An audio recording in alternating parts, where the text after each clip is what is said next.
জন্য কারণটা কি সেটা আমাদেরকে আইডেন্টিফাই করতে হবে এবং সেটা আইডেন্টিফাই করার জন্য যে পরীক্ষা সেটা তো একজন এই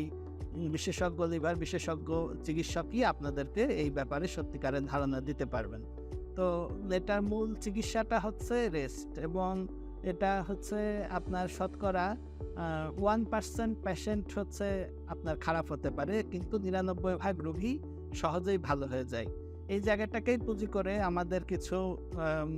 আ যে যারা এই যে কবিরাজ এবং যারা এই যে জন্ডিস চিকিৎসক নামক এরা এই ব্যাপারটাকে পুঁজি করেই তারা জন্ডিসের চিকিৎসা করছে এবং মানুষরা বিভিন্নভাবে এদের দ্বারা প্রতারিত হয়ে ক্ষতিগ্রস্ত হচ্ছে। তো আমাদের এটা সবসময় খেয়াল রাখতে হবে যে আমার যদি জন্ডিস হয় তাহলে আমি একজন চিকিৎসকের প্রথম কথা একজন চিকিৎসকের পরামর্শ নিব এবং পরবর্তীতে একজন লিভার বিশেষজ্ঞের পরামর্শ নিব এবং সঠিক